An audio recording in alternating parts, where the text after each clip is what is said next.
कितनी तेज बारिश हो रही है। मैंने अभी तक अपना पक्का लकड़ियों का घर नहीं बनाया। मुझे क्या पता था कि इतनी जल्दी बारिश शुरू हो जाएगी।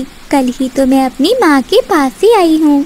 अगर अब मैं बारिश में भीगती रही तो बीमार हो जाऊंगी। फिर मानो चिड़िया बारिश से बचने के लिए अपने लिए कोई जगह तलाश करने लगती है। वो एक पेड़ के नीचे जाकर बैठ जाती है जहाँ बारिश का पानी नहीं आ रहा था। ये जगह ठीक है, आज की रात तो मैं यहीं पर गुजार लेती हूँ। सुबह तक तो बारिश रुक जाएगी, फिर मैं जाऊंगी और लकड़ियाँ खरीद कर लाऊंगी। उसी जंगल में दो आलसी कौवे भी रहते थे जिन्होंने अभी तक अपना घर नहीं बनाया था। बादल जी, जंगल के सभी पक्षियों ने अपने अपने घर बना लिए हैं। एक तुम ही कामचोर हो जो अभी तक अपना पक्का लकड़ियों का घर नहीं बना सके। नहीं नहीं बिजली, तुम गलत बोल रही हो। इस बार हमारे अलावा मानो चिड़िया ने भी अपना घर नहीं बनाया। लगता है वो चिड़िया भी हमारी तरह आलसी ही हो गई है। बादल जी, वो चिड़िया आलसी नहीं है, वो अपनी माँ के पास गई थी क्योंकि उसकी माँ बहुत दिनों से बीमार थी। इसी कारण वो कल ही तो लौटी है, घर नहीं बना पाई होगी। बादल जी, अब हमें अपना पक्का घर बना लेना चाहिए। आखिर कब तक हम इस छाते के नीचे ही बैठे रहेंगे। ये तो शुक्र करो कि मेरी माँ ने मुझे ये छाता दिया था। हाँ हाँ, मुझे सब पता है, तुम चिंता नहीं करो। मैं सुबह ही जाऊंगा और लकड़ियाँ ले आऊंगा और अपना भी दूसरे पक्षियों की तरह एक पक्का घर बनाऊंगा।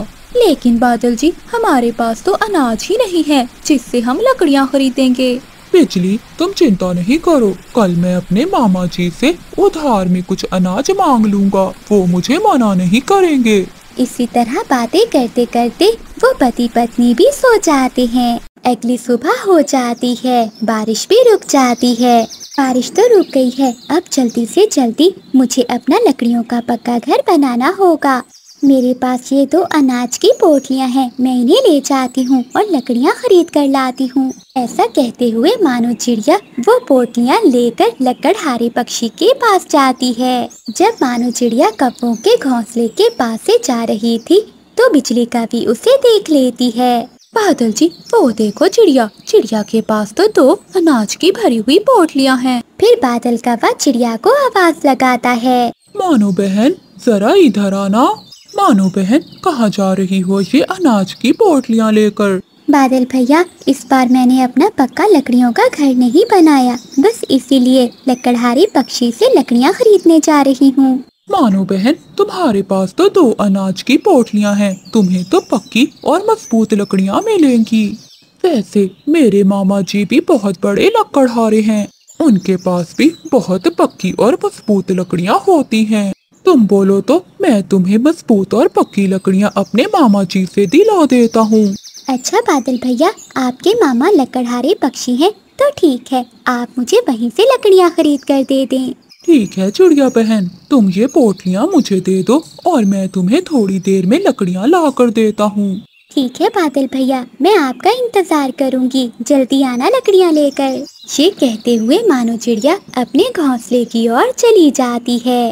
बादल जी, तुमने चिड़िया से झूठ क्यों बोला कि तुम्हारे मामा जी लकड़हारे हैं?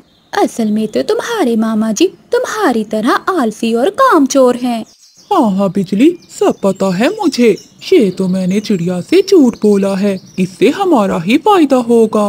अच्छा, वो कैसे? मैं लकड़हारे पक्षी के पास जाऊंगा और कम अनाज में लकड़ियाँ खरीद कर लाऊंगा और वो कच्ची लकड़ियाँ लेकर मैं चिड़िया को दे दूंगा। थोड़ी ना उस चिड़िया को मालूम होगा कि ये लकड़ियाँ मजबूत हैं या कच्ची, और जो चिड़िया का बाकी अनाज बचेगा उसमें और अनाज डालकर हम अपने लिए पक्की और मजबूत लकड़ियाँ ले आएंगे। अरे वाह बादल जी, क्या बेवकूफ बनाया है तुमने चिड़िया को। अब उस छोटी चिड़िया के अनाज से हम अपने घर की लकड़ियाँ खरीदेंगे। और फिर बादल कौवा लकड़हारे पक्षी के पास चला जाता है। बोलो बोलो कौवे, तुम्हें कैसी लकड़ियाँ चाहिए? लकड़हारे पक्षी, मुझे कच्ची लकड़ियाँ चाहिए जो बहुत सस्ती हों। फिर लकड़हारा पक्षी बादल कौवे को थोड़े अनाज के बदले में कच्ची लकड़ियाँ दे देता है और फिर बादल कौवा वो लकड़ियाँ लेकर घर चला जाता है। बिजली, देखो मैं ये कच्ची लकड़ियाँ ले आया हूँ। लेकिन बिजली, ये तुम्हारे पास इतनी सारी लकड़ियाँ कहाँ से आईं? बादल जी, ये लकड़ियाँ तुम्हारा मामा देकर गया है और वो कह रहा था कि ये लकड़ियाँ बहुत मजबूत हैं। देखो बिजली, ये दोनों लकड़ियाँ तो देखने में एक जैसी ही लग रही हैं, लेकिन किसी को क्या मालूम कि जो लकड़ियाँ मैं लाया हूँ वो कच्ची हैं और जो मेरा मामा देकर गया है वो लकड़ियाँ बहुत मजबूत हैं। अच्छा बादल जी, जाओ तुम चिड़िया को उसकी कच्ची लकड़ियाँ दे आओ। बिजली, मैं बहुत थक गया हूँ, थोड़ी देर में सोऊंगा, बाद में जाऊंगा। ये कहते हुए बादल कप्पा अपने घोंसले में सो जाता है। बहुत प्यास लग रही है, नदी से पानी पीकर आती हूँ। और फिर बिजली कभी भी नदी से पानी पीने चली जाती है। थोड़ी देर बाद जब बिजली कभी पानी पीकर आती है तो बादल कप्पा अभी तक सो रहा था। ये आलसी कप्पा तो न जाने कब उठेगा। ऐसा करती हूँ, मानो चिड़िया की कच्ची लकड़ियाँ मैं ही दे आती हूँ। लेकिन इन दोनों लकड़ियों में से कच्ची लकड़ियाँ कौन सी हैं?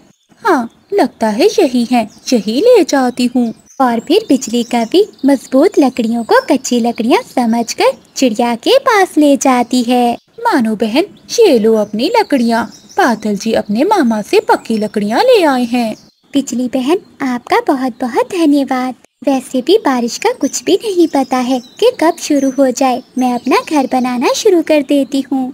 फिर बिजली कभी अपने घोंसले की ओर चली जाती है और चिड़िया अपना घर बनाना शुरू कर देती है। दूसरी तरफ बादल कप्पा और बिजली कभी भी उन कच्ची लकड़ियों से अपना घर बनाने लगते हैं। अगली सुबह हो जाती है। बादल और बिजली ने उन कच्ची लकड़ियों से अपना घर बना लिया था। दूसरी ओर चिड़िया ने भी अपना पक्का घर बना लिया था।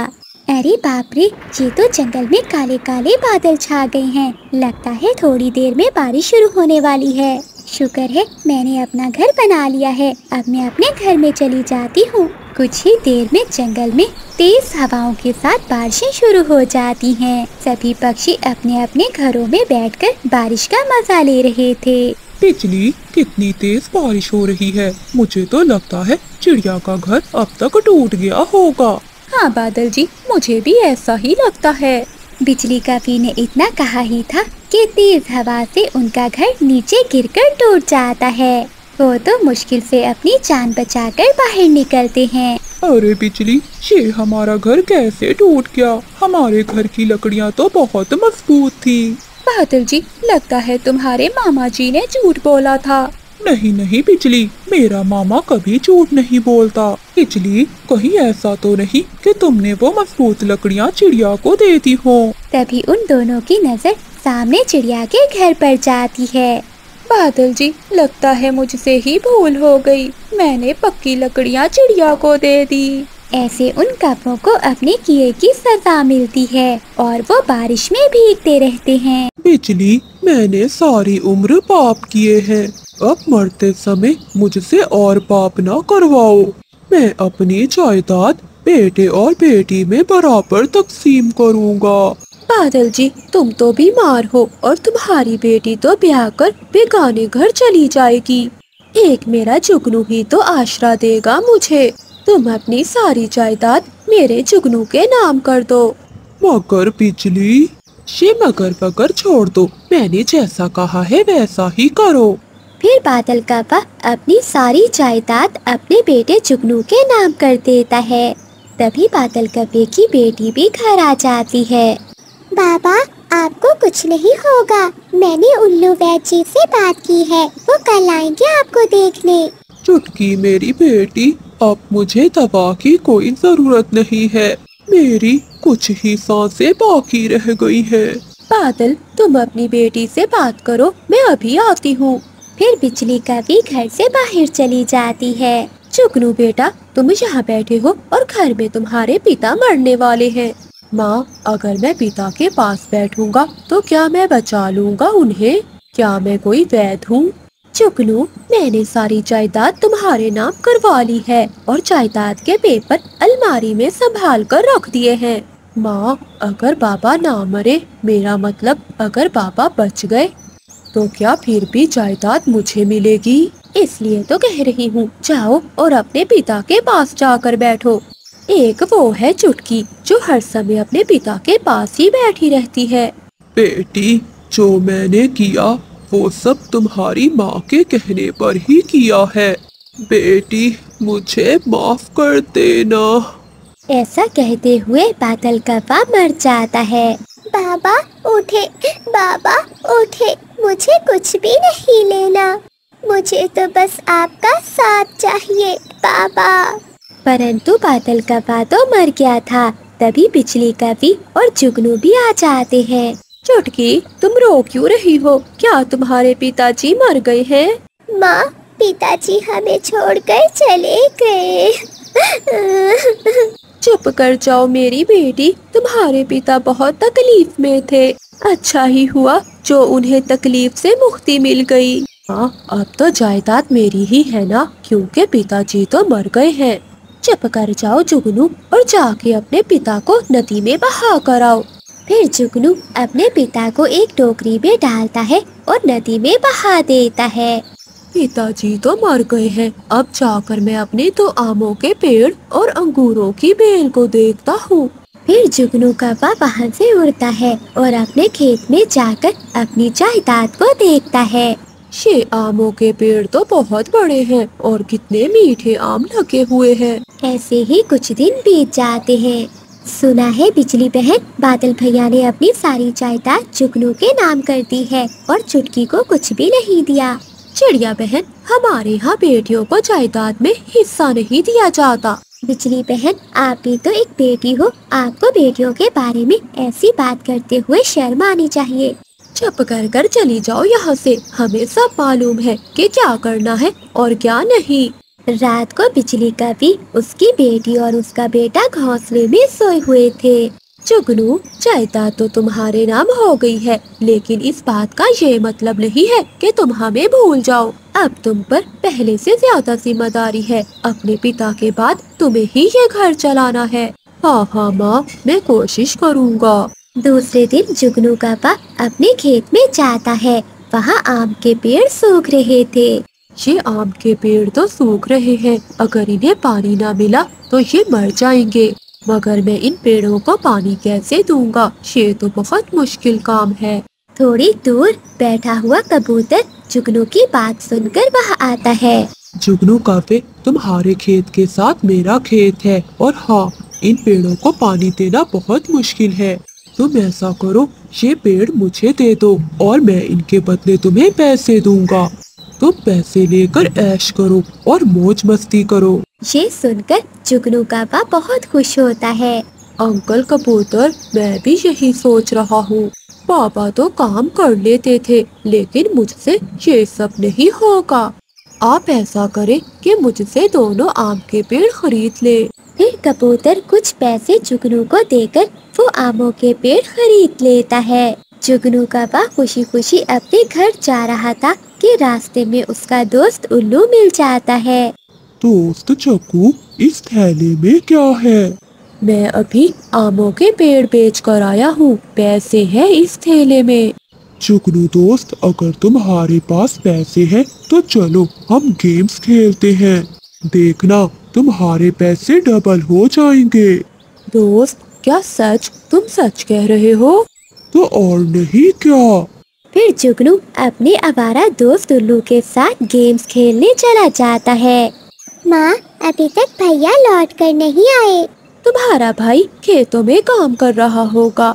घर की जिम्मेदारी संभालना कोई आसान काम नहीं है। तभी जुगनू कौवा भी आ जाता है। जुगनू बेटा, रसोई के लिए कोई राशन भी लाई हो क्या? माँ, कल लाऊंगा। क्यों, आज तुमने आम नहीं बेचे थे? मम्मा, आम क्या, मैंने तो आज आम के पेड़ ही कबूतर अंकल को बेच दिए। अरे जुगनू बेटा, ये तुमने क्या किया? अपने पिता के जाने के बाद अपनी जायदाद ही बेच दी। माँ, मुझसे काम नहीं होता। अच्छा, पैसे कहाँ हैं? वो पैसे तो जुगनू कौवा गेम्स में हार आया था। वो कैसे अपनी माँ को बता सकता था, इसलिए वो झूठ बोलता है। माँ, वो पैसे तो मैंने पक्षी बैंक में जमा करवा दिए हैं। ऐसे ही कई दिन गुजर जाते हैं। अब तो बिजली कवि के घर में कुछ भी खाने पीने को नहीं था। रसोई से सारा राशन भी खत्म हो गया था। मगर जुगनू का पा तो अपने दोस्त उल्लू के साथ आवारागर्दी करने में मसरूफ था। जुगनू दोस्त, ये घर परिवार की तो कफों को जरूरत नहीं होती। मैं तो कहता हूँ कि अपना खेत भी बेच दो और फिर हम दूसरे जंगल चले जाएंगे। वहाँ जाकर हम आजादी की जिंदगी जीते हैं। हाँ यार उल्लू, माँ भी हर रोज मुझे सुनाती है कि खर्चा लाओ, घर के लिए राशन लाओ, जायदाद क्या मेरे नाम कर दी, मुझे तो नौकर ही बना कर रख दिया है। फिर जुगनू का बा अपना सारा खेत भी कबूतर को बेच देता है। चुटकी मेरी बेटी, आज भी तेरा भाई अभी तक घर नहीं लौटा, मैं तो कल से भूखी हूँ। माँ, आप चिंता ना करें, अगर आज भाई ना आया तो कल से मैं काम पर जाया करूँगी और अपनी माँ के लिए कमा कर लाऊंगी मैं। तभी मानो चिड़िया वहाँ आती है। बिजली, ये चिट्ठी तुम्हारे बेटे ने दी है तुम्हारे नाम। फिर मानो चिड़िया चिट्ठी पढ़कर सुनाती है। माँ, मैं आजादी की जिंदगी जीना चाहता हूँ, इसलिए मैं अपना सारा खेत बेचकर दूसरे जंगल जा रहा हूँ। माँ, मुझे माफ करना, मगर मैंने अपनी ही जायदाद बेची है। ये सुनकर बिजली का भी जोरों से रोने लग जाती है। जुगनू बेटा, तुम ऐसा करोगे, ये तो मैंने सोचा भी ना था। बिजली बहन, वो समय याद करो जब मैंने तुमसे कहा था कि अपनी जायदाद बेटे और बेटी में बराबर तकसीम करो। माँ, चुप कर जाओ, मुझे किसी चीज की जरूरत नहीं है, मैं कमाऊंगी और आपको खिलाऊंगी। भाई छोड़ गए तो क्या हुआ, मैं हूँ ना आपके पास। देखो बिजली, इसे कहते हैं बेटी का प्यार, सच्चा प्यार, वो भी बगैर किसी लालच के। जो अन्याय बिजली कवि ने अपनी बेटी के साथ किया था, शायद वो खुद को कभी भी माफ नहीं कर पाएगी। अरे वाह, मेरा ये सपना पूरा हो गया कि मैं अपनी जमा पूंजी से अपना घर खरीदूं। आज मैंने अपना घर खरीद लिया। बूढ़ी कवि अपनी सारी जमा पूंजी लगाकर एक पेड़ पर घर खरीद लेती है। मेरे बेटे जब ये घर देखेंगे तो बहुत खुश होंगे। बूढ़ी कवि खुशी खुशी अपने बच्चों की ओर जा रही थी, तभी रास्ते में उसे चक्कर आते हैं और वो नीचे एक पेड़ की डाली से टकराती हुई गिर जाती है और वो डाली भी उस बूढ़ी कवि के साथ टूटकर उसके ऊपर गिरती है। बूढ़ी कवि तो बहुत घायल हो जाती है। मानो चिड़िया वहीं से गुजर रही थी, वो देखकर तुरंत वहाँ आती है। माँ जी, आप तो बहुत घायल हैं, चलिए मैं आपको डॉक्टर के पास लेकर चलती हूँ। बेटी, बेटी, मेरा समय आ गया है, अब मैं नहीं बच पाऊंगी। माँ जी, आपको कुछ नहीं होगा। बेटी, मेरी सांसें कम हो रही है, मेरी बात सुनो। क्या तुम मेरी ये बात मेरे बेटों तक पहुंचा दोगी? हाँ हाँ माँ जी, आप जो कहेंगी मैं जरूर उन्हें जाकर बताऊंगी। चिड़िया बेटी, मेरे दोनों बेटों को बता देना कि नदी के किनारे मैंने उनके लिए एक घर खरीदा है। मैं उन्हें बताने जा ही रही थी, लेकिन शायद मेरे नसीब में मरना ही लिखा है। ऐसा कहते हुए बूढ़ी कवि मर जाती है। माँ जी, उठिए माँ जी। दोनों कवि अपनी माँ के मरने पर बहुत उदास थे। अगली सुबह हो जाती है। मानो चिड़िया बादल कवि के पास जाती है। बादल भैया, मुझे आपसे जरूरी बात करनी है। आपकी माँ ने मरते समय मुझसे वादा किया था कि मैं ये बात आपको बताऊं। कौन सी बात चिड़िया? माँ ने कौन सी बात बताने को कहा था? माँ जी ने नदी के पास एक पेड़ पर आप दोनों भाइयों के लिए घर खरीदा है। वो तो आप दोनों भाइयों को सरप्राइज देना चाहती थी, लेकिन दुर्भाग्य से वो एक पेड़ से टकराकर मर गई। क्या सच में माँ ने हमारे लिए घर खरीदा है? हाँ बादल भैया, आप बड़े हो इसलिए मैंने आपको पहले बताया है। अभी मुझे आपके छोटे भाई भूरे कव्वे को बताने भी जाना है। बादल कव्वा तो बहुत चालाक था, वो तो बस अपने बारे में ही सोच रहा था। अरे, ये बात तो मुझे पता ही नहीं थी कि माँ ने हमारे लिए घर खरीदा है। माँ तो चाहते हुए अच्छा काम कर गई, लेकिन ये बात उस भूरे को पता नहीं है। अब मैं उस घर पर अकेले ही कब्जा करूँगा। बादल भैया, क्या हुआ? अब मैं चलती हूँ, मुझे ये बात जाकर भूरे कव्वे को भी बतानी है। रुको रुको चिड़िया, तुम न जाओ भूरे के पास, मैं खुद ही जाकर बता दूंगा। चलो ठीक है बादल भैया, आप जाकर ही उसे बता देना। फिर मानो चिड़िया वहाँ से चली जाती है। उधर बूढ़ा कौवा अपनी माँ के गम में बहुत उदास था और वो अपने भाई के पास जा रहा था। घर जाकर बादल कौवा सारी बात अपनी पत्नी बिजली कौवी को बताता है। बादल जी, ये तो आपने बहुत अच्छा काम किया जो उस मानो चिड़िया को वहाँ जाने से रोक दिया। अब ये घर वाली बात तुम्हारे भाई को नहीं पता। अब हम उस घर पर कब्जा करेंगे और वो घर हमारा ही होगा। लेकिन बिजली, क्या मैं कुछ गलत तो नहीं कर रहा? अरे नहीं नहीं, तुम कुछ भी गलत नहीं कर रहे। जरा सोचो ना, वो भूरा तो अकेला रहता है, ना उसकी पत्नी है और ना उसके बच्चे। देखिए ना, आपकी पत्नी भी है और हमारे ये 2 छोटे बच्चे भी। हमें तो उस घर की बहुत जरूरत है। हाँ बिजली, तुम ठीक कह रही हो। मैं अपने छोटे भाई को यही बताऊंगा कि वो घर मैंने पैसों से खरीदा है। घर के बाहर बैठा भूरा कौवा ये सारी बातें सुन रहा था। तभी वो अंदर जाता है। भैया, तुम मेरे साथ ऐसा करोगे मैंने कभी नहीं सोचा था। माँ के घर पर तुम अकेले ही कब्जा करना चाहते हो, लेकिन मैं ऐसा नहीं होने दूंगा। आखिर उस घर पर मेरा भी हक है। अरे ये भूरा कहाँ से आ गया? सारे प्लान पर पानी फेर दिया। अरे भूरे भाई, जरा खुद सोचो ना, तुम तो अकेले हो, तुम्हें घर की क्या जरूरत? मेरी तो पत्नी और बच्चे हैं। देखो ना, ये घर टूटा हुआ है, मुझे घर की बहुत जरूरत है। बड़े भैया, आपने मेरा नहीं सोचा। मेरी भी तो शादी होगी, मुझे भी तो घर की जरूरत है। ये सुनकर बादल कौवे को गुस्सा आ जाता है और दोनों भाइयों में लड़ाई शुरू हो जाती है। पूरे, मैंने कह दिया ना कि वो घर मेरा है तो मेरा ही है। वो घर मेरा है। अगर मुझे उस घर के पास नजर आए तो मैं तुम्हें बहुत मारूंगा। नहीं, मैं तुम्हें भाई नहीं मानता। वो घर मेरा है, मैं ही उस घर में रहूंगा। फिर दोनों भाई वहाँ से भागते हैं और अपनी माँ के खरीदे हुए घर के पास जाते हैं। अरे वाह बादल जी, ये घर तो बहुत सुंदर है, इस घर में हम ही रहेंगे। तुम अपने भाई को मारकर निकाल दो यहाँ से। भाभी, आप चुप रहो, मैं बच्चा नहीं रहा, मैं बड़ा हो गया हूँ। अगर भाई ने मुझे मारा तो मैं भी मारूंगा। अच्छा, तुम मुझे मारोगे? आओ जरा, मैं तुम्हें बताता हूँ।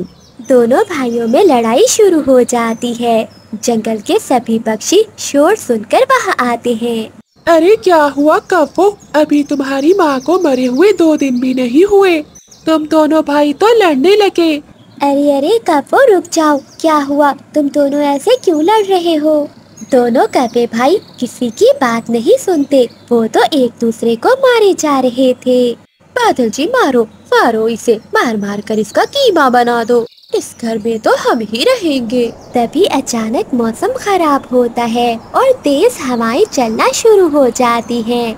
अरे ये क्या हुआ? जंगल का मौसम तो बहुत खराब हो गया है, बहुत तेज आंधी चलने लगी है।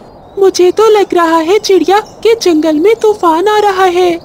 तोते, अगर 2 भाई आपस में ऐसे लड़ेंगे तो जंगल में तूफान तो आएगा। हवा बहुत तेज चल रही थी, जिस कारण वो पेड़ जोर जोर से हिलने लगता है। बूढ़ी कौवी ने जिस पेड़ पर घर खरीदा था वो पेड़ तो बहुत कमजोर था। तेज हवा के कारण वो पेड़ घर के साथ नीचे गिर जाता है। अरे ये क्या हुआ? ये पेड़ तो नीचे गिर गया और घर भी। दोनों भाई जिस घर के कारण लड़ रहे थे वो घर तो टूटकर नीचे गिर चुका था। कौवो, अब किस बात पर लड़ोगे? देखो, जिस घर के कारण तुम दोनों लड़ रहे थे वो घर तो टूट गया है, परंतु एक घर की वजह से आप दोनों ने अपने भाई होने का रिश्ता तोड़ दिया। तुम दोनों को बहुत अच्छी सजा मिली है। अब तुम दोनों भाइयों के पंखों में कुछ भी नहीं रहा। टूटे हुए घर को देखकर दोनों कौवे भाई बहुत उदास हो जाते हैं। पूरा घर टूट गया। हाय रे, मैंने तो कितने सपने देखे थे। मैंने तो सोचा था मैं और मेरे बच्चे आराम से रहेंगे। भूरे भाई, मुझे माफ कर दो, मैंने एक घर की वजह से तुम्हें मारा। बड़े भाई, मुझे भी माफ कर दो, मैंने एक घर के लिए आपसे लड़ाई की। उन दोनों भाइयों को अपने किए पर बहुत पछतावा होता है और वो एक दूसरे से माफी मांगते हैं। देखो कापो, जो भी होता है अच्छे के लिए ही होता है। अगर बादल भैया आप इस घर में होते तो शायद घर गिरने की वजह से आप भी मर चुके होते। मीना बेटी, अपने छोटे भाई का ध्यान रखना। मैं और आपके पापा खेतों में जा रहे हैं। ठीक है मम्मा, मैं अपने भाई को संभाल लूंगी, लेकिन आज आप जल्दी घर लौट आना। चलो मीना, देर हो रही है। फिर मम्मा चिड़िया और बाबा चिड़िया वहाँ से चले जाते हैं। मम्मा पापा के जाने के बाद मीना अपने भाई का ध्यान रखती है। मीना के मम्मा पापा अपने खेत में सारा दिन काम करते थे, क्योंकि उनके घर का गुजारा खेत की आमदन पर ही होता था। आज मम्मा चिड़िया और बाबा चिड़िया बहुत खुश थे, क्योंकि उन्होंने अपने फसल की कटाई कर ली थी। चंदू जी, आज हम अपनी फसल बेचकर अपने घर का राशन खरीद कर जाएंगे और बच्चों के लिए भी कपड़े लेकर जाएंगे। मीना तो नए कपड़े कब से मांग रही है। हाँ मानो, हम ऐसा ही करेंगे और अपने छोटे बेटे के लिए मैं जलेबियाँ भी लेकर जाऊंगा।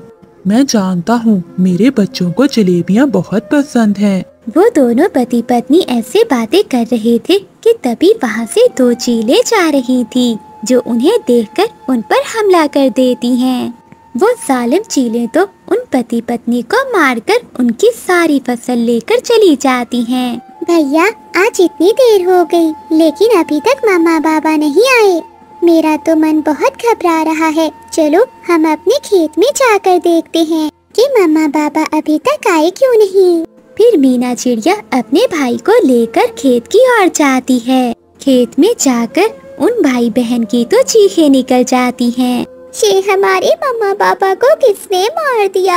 हमने तो कभी किसी से लड़ाई नहीं की। उन दोनों के रोने की आवाज सुनकर तोता वहाँ आता है। तोते अंकल, देखिए हमारे मम्मा पापा को किसने मार दिया।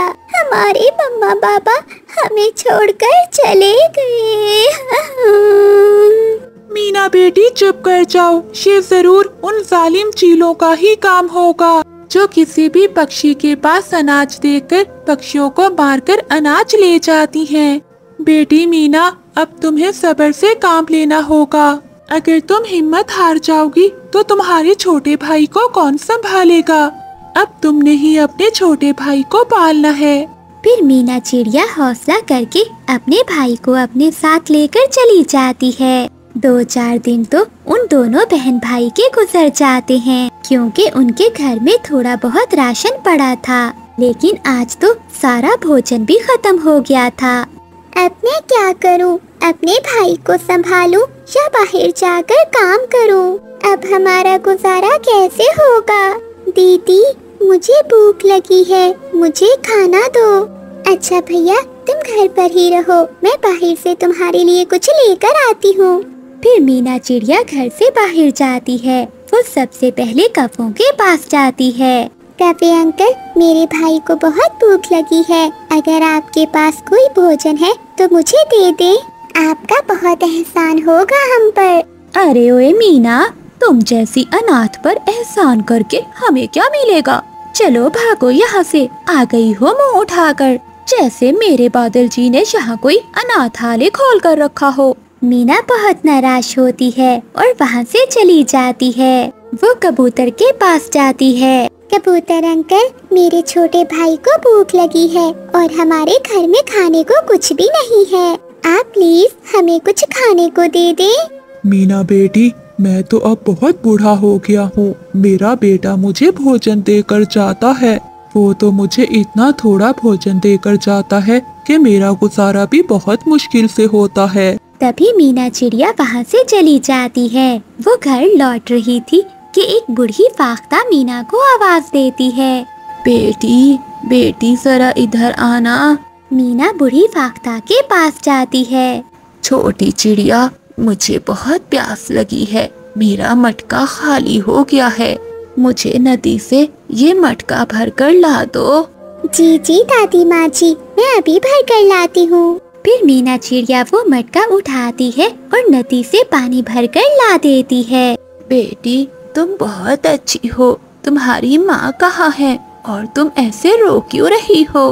फिर मीना चिड़िया सारी बात बूढ़ी फाख्ता को बताती है। बेटी रो नहीं, हम सब पक्षियों की जिंदगी में ऐसे हालात तो आते ही रहते हैं, लेकिन ऐसे हालात से घबराना नहीं बल्कि इनका मुकाबला करते हैं।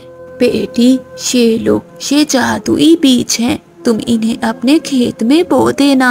देखना बेटी, अगले ही दिन तुम्हारे खेत में तरह तरह के फल और सब्जियां उगाएंगी। तुम उन्हें तोड़कर मंडी में बेचकर अपने घर का गुजारा करना। मुझे ये बीज एक नेक पक्षी ने दिए थे। मैंने ये बीज तुम्हारी जैसी किसी जरूरतमंद पक्षी के लिए ही रखे थे। फिर मीना बहुत खुश होती है और वो बीज लेकर वहाँ से चली जाती है। वो जाकर उन बीजों को अपने खेत में लगा देती है और उन्हें पानी देती है। सारा काम करने के बाद वो वापस अपने घर लौट जाती है। दीदी, आप कुछ खाने के लिए नहीं लेकर आई? भैया, बस आज की रात सब्र कर लो, कल मैं तुम्हें मीठे मीठे फल दूंगी खाने को। अगले दिन मीना चिड़िया अपने भाई को लेकर अपने खेत में जाती है। वहाँ तो सच में हर तरफ खेत में फल और सब्जियाँ लगी हुई थी। मीना चिड़िया और उसका भाई बहुत खुश थे। वो जी भरकर मीठे मीठे फल खाते हैं। फिर मीना चिड़िया कुछ फल तोड़कर कबूतर के लिए लेकर जाती है। कबूतर अंकल, ये लीजिए, ये मीठे फल हम आपके लिए लेकर आए हैं। आप चिंता न करें, जब भी आपको भोजन की जरूरत हो तो मुझे बताना, मैं आपको भोजन दे जाया करूँगी। फिर वो बहन भाई वापस अपने घर लौट जाते हैं। ऐसे वो खुशी खुशी जीवन गुजारने लगते हैं। सुनहरी चील उड़ते हुए बिजली कवि के पास आती है। बिजली कवि, मुझे तुमसे एक काम था और वो मेरा काम तुम ही कर सकती हो। जी जी चील चाची, बताइए कौन सा काम है? बिजली, मेरे भोला जी बहुत बीमार हैं और वो कबूतर का शोरबा पीना चाहते हैं। जंगल में एक तुम ही हो जो मुझे कबूतर लाकर दे सकती हो। हाँ चील चाची, ये तो मेरे बाएं पंख का कमाल है, मगर मुझे क्या मिलेगा? बिजली, तुम चिंता नहीं करो, मैं तुम्हें कबूतर के बदले में ढेर सारा भोजन दूंगी। चील चाची, तुम यहाँ से जाओ, कोई तुम्हें मेरे साथ ना देख ले, और मैं देखती हूँ कि कबूतर कहाँ है। फिर बिजली कवि वहाँ से चिड़िया के पास जाती है। चिड़िया चिड़िया, क्या तुमने कबूतर को देखा है? हाँ, मगर तुम्हें कबूतर से क्या काम है? तो मैं भोजन लेने जा रही थी, सोचा आज कबूतर को भी साथ लेकर जाती हूँ। अरे वाह, आजकल तो तुम कबूतर का बहुत ध्यान रख रही हो। कबूतर तो नदी के पास बैठा हुआ है। फिर बिजली कवि उड़ती है और नदी के पास जाती है। कबूतर भैया, कहाँ हो तुम? कबूतर तो पेड़ के पत्तों में छुपा हुआ था, वो बाहर आता है। कबूतर, तुम यहाँ क्यों छुपे हुए थे? बिजली, मैं ऊंचाई पर उड़ रहा था, तभी मैंने एक शिकारी चील को अपने जंगल में देखा था, इसलिए मैं यहाँ छुपकर बैठ गया। कबूतर, एक तो तुम डरते बहुत हो, वो शिकारी चील तो कब की चली गई है। मैंने आज मीठा फलों का हलवा बनाया है, सोचा अपने कबूतर भैया के साथ ही खाऊंगी। बिजली, तुम मेरा कितना ध्यान रखती हो, कभी कभी तो लगता है कि तुम सच में मेरी बहन हो। फिर कबूतर बिजली कवि के साथ चला जाता है। बिजली कवि कबूतर को शिकारी चील के पास ले जाती है। बिजली, ये तुम मुझे किस तरफ ले आई हो? तुम्हारा घर तो दूसरी तरफ है ना? कबूतर, मैंने चिड़िया को भी बुलाया है, उसे भी आ लेने दो, हम चिड़िया को साथ लेकर यहाँ से चले जाएंगे। तभी बिजली कवि पेड़ के पीछे छुपी हुई सुनहरी चील को इशारा करती है और सुनहरी चील पीछे पेड़ से निकलकर कबूतर पर हमला कर देती है। धोखा बिजली, तुमने मुझे धोखा दिया है, देखना एक दिन तुम भी ऐसे ही मरोगी। अरे बिजली, तुमने मेरा काम कर दिया, ये लो भोजन। चील चाची, मैं बहुत आसानी से पक्षियों को तुम्हारे पास ला सकती हूँ, अगर चाहो तो कल भी यहाँ आ जाना। हाँ हाँ जरूर। फिर सुनहरी चील कबूतर को मारकर अपने पंजों में ले जाती है और बिजली कवि किसी की जान के बदले भोजन लेकर खा लेती है। चीकू भैया, कबूतर कहाँ है? मैंने दोपहर के बाद से कबूतर भैया को नहीं देखा। मैंने देखा था, वो तो बिजली कवि के साथ जा रहा था। ठीक है, मैं बिजली से पूछ कर आती हूँ। फिर मानो चिड़िया बिजली कवि के पास जाती है। बिजली बहन, कबूतर कहाँ है? मुझे क्या मालूम, मैं तो उसके पास नदी पर गई थी और फिर वो अपने घर चला गया और मैं अपने। अच्छा, मैं कबूतर के घर जाकर देखती हूँ। मानो चिड़िया बंटी कबूतर को पूरे जंगल में देखती है, मगर उसे कबूतर कहीं भी नहीं मिलता। फिर मानो चिड़िया कबूतर की खोज में पहाड़ों की ओर जाती है, तो कबूतर को शिकारी चील की गुफा के बाहर हंडिया के पास पड़ा देखकर रोने लग जाती है। जालिम चील, तुमने जरा से मांस के लिए बेचारे मासूम कबूतर की जान ले ली। तुम बहुत जालिम हो। फिर चिड़िया रोती हुई वहाँ से वापस चली जाती है। दूसरे दिन सभी पक्षी एक पेड़ के नीचे जमा होते हैं। दोस्तों, अब हम सबको सावधान रहना होगा, क्योंकि उस जालिम चील ने हमारे जंगल का रास्ता देख लिया है। वो अब रोज आएगी। मुझे तो बहुत डर लग रहा है। मन कर रहा है कि ये जंगल छोड़कर दूसरे जंगल चला जाऊं। किसी को जाने की कोई जरूरत नहीं है। लगता है उस जालिम चील को बस कबूतर का ही शिकार करना था। देखना, वो आज नहीं आएगी। फिर वो सभी पक्षी वापस अपने अपने घरों को चले जाते हैं। फिर बिजली कभी बड़े घने पेड़ के पास जाती है। वो जालिम चील पहले से वहाँ आई हुई थी। चील चाची, जंगल के सभी पक्षी बहुत सावधान हैं। तुम ऐसा करो, इन पेड़ों के पीछे छुप जाओ। बिजली, आज कोई चिड़िया ही लेकर आना। मैं अपने भोला जी को चिड़िया का सूप बना कर दूंगी। काम तो बहुत मुश्किल है, लेकिन चील चाची तुम चिंता ना करो, मैं चिड़िया ही लाऊंगी। फिर बिजली कभी मानो चिड़िया के पास जाती है। चिड़िया बहन, मुझे नदी से पानी पीने जाना है, लेकिन अकेले जाते हुए मुझे बहुत डर लग रहा है। तुम भी मेरे साथ आ जाओ। बिजली बहन, डर तो मुझे भी बहुत लग रहा है, लेकिन फिर भी मैं तुम्हारे साथ जरूर जाऊंगी। फिर मानो चिड़िया बिजली कवि के साथ चली जाती है। बिजली कवि मानो चिड़िया को नदी की तरफ नहीं, बल्कि घने जंगल की ओर ले जाती है। बिजली, नदी तो दूसरी ओर है। चिड़िया, कबूतर के बदले में मुझे थोड़ा भोजन मिला था, और तुम्हारे बदले में मुझे पूरी बोरी भरकर भोजन मिलेगा। ये सुनकर चिड़िया बहुत हैरान हो जाती है। तभी झाड़ियों के पीछे से चील तेजी से हमला करने आती है, लेकिन चिड़िया तो वहाँ से भाग जाती है और चील चिड़िया पर हमला करने की बजाय बिजली कवि पर हमला कर देती है। एक दो बार में ही बिजली कवि मर जाती है। अरे, ये कवि तो मेरे किसी काम की नहीं है। इस काली कवि का शोरबा थोड़ी ना मैं अपने भोला जी को दूंगी। लगता है आज तो खाली पंखों ही लौटना होगा। फिर शिकारी चील वहाँ से चली जाती है। मानो चिड़िया भी वापस अपने जंगल में पहुँच जाती है। दोस्तों, अब हमें इस जंगल से जाने की कोई ज़रूरत नहीं है, क्योंकि हमारी दुश्मन वो शिकारी चील नहीं, बल्कि हमारी अपनी ही दोस्त थी। बिजली कभी ही सबको अपने जाल में फंसाकर शिकारी चील के पास लेकर जाती थी। ये सुनकर सब खुश हो जाते हैं और वापस अपने अपने घरों को लौट जाते हैं। बिजली, आज मैं बहुत खुश हूँ कि तुमने एक अंडा दिया है। अब तुम अपने अंडे को छोड़कर कहीं भी ना जाना। बादल जी, तुम चिंता नहीं करो, मैं इस अंडे का अपने चुगनू से भी ज्यादा ध्यान रखूंगी।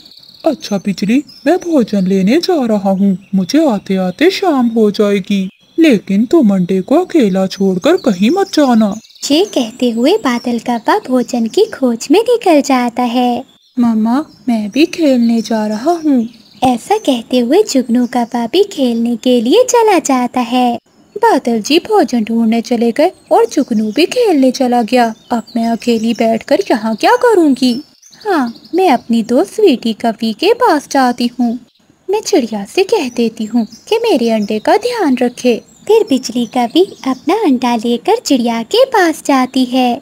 चिड़िया बहन, मेरी दोस्त स्वीटी कवि की तबीयत बहुत खराब है। मुझे अभी उससे मिलने जाना है।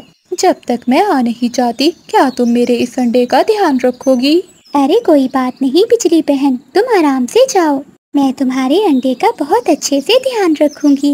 मुझे पता था चिड़िया, तुम एक माँ का दर्द समझ सकती हो, क्योंकि तुम्हारे भी तो 2 अंडे हैं। अच्छा, अब मेरे अंडे का ध्यान रखना, मैं जाती हूँ। ये कहते हुए बिजली कवि वहाँ से चली जाती है। आज का भोजन तो मैंने कल ही ढूंढ लिया था, इसलिए आज मुझे बाहर जाने की कोई ज़रूरत नहीं है। मैं आज बिजली के अंडे का भी ध्यान रखूंगी। चिड़िया अपने घोंसले में बैठी अपने तीनों अंडों का ध्यान रख रही थी। चिड़िया के घर के पास ही एक आम का पेड़ था, जिस पर बड़े बड़े पके हुए आम लगे हुए थे।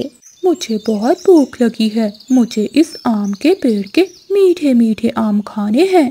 मैं पत्थर से इस पेड़ के आम तोड़ता हूँ। फिर जुगनू कौवा एक पत्थर उठाता है और उस आम के पेड़ पर मारता है, लेकिन जुगनू कौवे का निशाना छूट जाता है और वो पत्थर सीधा चिड़िया की खिड़की से होता हुआ बिजली कौवे के अंडे पर जाकर लगता है, जिससे अंडा टूट जाता है। चिड़िया जल्दी से बाहर आती है। अरे, ये जुगनू कौवे ने क्या किया? आम तोड़ने के चक्कर में बिजली कौवे का अंडा ही तोड़ दिया। इसे तो मैं अभी बताती हूँ। ऐसा कहते हुए चिड़िया जल्दी से जुगनू कौवे के पास जाती है। अरे जुगनू, ये तुमने क्या कर दिया? तुमने पत्थर से अपना ही अंडा भाई तोड़ दिया है। अब तुम्हारी मम्मा तुम्हें नहीं छोड़ेंगी, वो तो आपको बहुत मारेंगी। जुगनू कौवा तो बहुत डर जाता है, इसलिए वो मानो चिड़िया से कहता है, अरे मानो आंटी, आप झूठ क्यों बोल रही हैं? मैंने अपनी मम्मा का अंडा नहीं तोड़ा, बल्कि ये अंडा तो आपसे ही टूटा है। अरे जुगनू, तुम झूठ क्यों बोल रहे हो? तुमने आम तोड़ने के चक्कर में जो पत्थर फेंका था, उसी से तुम्हारा अंडा भाई टूट गया है। चिड़िया जुगनू से ऐसे बातें कर ही रही थी कि तभी वहाँ बिजली कौवी और बादल कौवा भी आ जाते हैं। मम्मा, मानो आंटी ने आपका अंडा तोड़ दिया है और मानो आंटी मुझ पर इल्जाम लगा रही हैं कि मैंने अपना अंडा भाई तोड़ा है। अरे जुगनू, ये तुम क्या कह रहे हो? चिड़िया, तुमने मेरा अंडा कैसे तोड़ा? तुम्हें तो मैं नहीं छोड़ूंगा। हाँ चिड़िया, मैं तो तुम्हें अपना अंडा देकर गई थी ताकि तुम मेरे अंडे का ध्यान रख सको, लेकिन तुमने मेरा अंडा तो तोड़ दिया। नहीं बिजली और बादल भैया, आपका बेटा जुगनू झूठ बोल रहा है। इसी ने आम तोड़ने के लिए जो पत्थर मारा था, उसी से आपका अंडा टूटा है। नहीं मम्मा, ये मानो आंटी झूठ बोल रही हैं। हाँ जुगनू, मैं जानती हूँ कि मेरा बेटा झूठ नहीं बोलता। बादल जी, चिड़िया ने हमारा अंडा तोड़ दिया है, इसे तो सबक सिखाना ही होगा। बिजली, कोई बात नहीं, चिड़िया ने जानबूझकर तो हमारा अंडा नहीं तोड़ा होगा ना। चिड़िया, तुम जरा भी परेशान ना हो। बादल जी, ये तुम क्या कह रहे हो? एक तो चिड़िया ने हमारा अंडा तोड़ दिया और तुम इसे ही कह रहे हो कि परेशान ना हो। बिजली, तुम चलो अपने घर में, मैं तुम्हें सब समझाता हूँ। फिर बादल कौवा बिजली कौवे को लेकर अपने घर में जाता है। बिजली, इस चिड़िया को तो मैं सबक सिखा कर ही रहूंगा, क्योंकि इस चिड़िया ने हमारा अंडा तोड़ा है। देखो बिजली, चिड़िया ने अपने घोंसले में 2 अंडे दिए हुए हैं। हम भी चिड़िया के वो दोनों अंडे तोड़ देंगे, इस तरह हमारा बदला पूरा होगा। फिर बादल कौवा बिजली कौवे को अपना उपाय बताता है। अगली सुबह हो जाती है। बादल कौवा और बिजली कौवी चिड़िया के पास जाते हैं। मानो बहन, हम अभी बादल के पास से आ रहे हैं। बादल ने हमसे कहा है कि कल हमारे जंगल में बहुत तेज बारिशें होंगी और साथ में बहुत बड़ा तूफान भी होगा। हाँ चिड़िया, कल हमारे जंगल में बहुत बड़ा तूफान आने वाला है, इसलिए हम ये बात तुम्हें बताने आए हैं, क्योंकि तुमने तो अपने घर में 2-2 अंडे भी दिए हुए हैं और तुम्हारा घर जरा भी सुरक्षित नहीं है। तुम्हें अपने अंडों का भी तो ध्यान रखना है ना। मानो बहन, मैं तो कहता हूँ कि तुम अपने अंडे लेकर साथ वाले जंगल में चली जाओ, क्योंकि उस जंगल में बारिशें बहुत कम होती हैं। हाँ चिड़िया बहन, उस जंगल में तुम्हारे अंडे भी सुरक्षित रहेंगे। अच्छा, ऐसी बात है। बादल भैया और बिजली बहन, आप दोनों का बहुत बहुत धन्यवाद कि आप दोनों ने मुझे बता दिया, वरना तो कल तेज बारिश और तूफान में मेरा घर तो जरा भी नहीं टिक पाता और मेरे अंडे भी पानी में बह जाते। बिजली बहन और बादल भैया, क्या आप दोनों इसी जंगल में रहोगे? नहीं नहीं चिड़िया बहन, हमारा घर तो तुमसे भी ज्यादा कमजोर है। मैं, बादल जी और मेरा बेटा जुगनू, हम सब मेरे मायके चले जाएंगे। भला हम भी इस जंगल में इतने बड़े तूफान में कैसे रह सकते हैं। चिड़िया, अब ज्यादा बातें मत करो, तुम अपने अंडे लो और चली जाओ, इससे पहले कि देर हो जाए। फिर मानो चिड़िया अपने अंडे लेकर वहाँ से चली जाती है। बिजली, कल पास वाले जंगल में तेज बारिशें और तूफान आने वाला है। देखना, कल चिड़िया के दोनों अंडे टूट जाएंगे और हमारा बदला भी पूरा हो जाएगा। दूसरी ओर मानो चिड़िया दूसरे जंगल में एक खाली घोंसला देकर वहीं अपने अंडे रखकर बैठ जाती है। कुछ दिन तो पहले इस जंगल में काफी सारे पक्षी रहते थे, लेकिन आज तो इस जंगल में कोई पक्षी भी नजर नहीं आ रहा। न जाने सारे पक्षी कहाँ चले गए हैं। उस जंगल के सभी पक्षी वो जंगल छोड़कर चले गए थे, क्योंकि उन सबको मालूम था कि जंगल में बारिशें और तूफान आने वाला है। अगली सुबह जंगल में तेज बारिश शुरू हो जाती है। चिड़िया बहुत परेशान हो जाती है। अरे बाप रे, ये क्या हो गया? बादल कप्पे ने मुझसे झूठ बोला था कि इस जंगल में बारिशें नहीं होती। जरूर उन कप्पों ने मुझसे बदला लेने के लिए मुझे यहाँ भेजा होगा। चिड़िया ऐसा कहती ही है कि एक तेज हवा के झोंके से चिड़िया के दोनों अंडे घोंसले से नीचे गिरकर टूट जाते हैं। ये क्या हो गया? मेरे दोनों अंडे टूट गए। मैं उन दुष्ट कप्पों को कभी माफ नहीं करूँगी। अगले दिन बारिश रुक जाती है, लेकिन मानो चिड़िया बहुत उदास थी। अब मैं दोबारा उस जंगल में कभी नहीं जाऊंगी। अब मैं इसी जंगल में अपना घर बनाकर रहूंगी। दूसरी ओर बादल कप्पा, बिजली कप्पी और जुगनू घूमने के लिए पहाड़ों पर जाते हैं। बिजली, अब तक तो चिड़िया के दोनों अंडे टूट गए होंगे। अब तक तो उस चिड़िया को पता चल गया होगा कि हम कप्पों से पंगा लेने का यही अंजाम होता है। बादल कप्पे ने इतना कहा ही था कि पहाड़ की चोटी से एक पत्थर नीचे आकर जुगनू कप्पे पर गिर जाता है। जुगनू कप्पा तो बहुत घायल हो जाता है। जुगनू, मेरे बेटे, ये तुम्हें क्या हो गया? मम्मा, लगता है मुझे मेरे झूठ बोलने की सजा मिली है। मैंने मानो आंटी के साथ बहुत गलत किया है। आपका अंडा मुझसे ही टूटा था और मैंने मानो आंटी पर इल्जाम लगा दिया। इतना कहते ही जुगनू कप्पा मर जाता है। उन कप्पों को अब समझ में आ गया था कि उन्होंने चिड़िया के साथ कितना गलत किया है। बिजली, हमने चिड़िया के साथ कितना गलत किया है। शायद ये हमें उसी की सजा मिल रही है।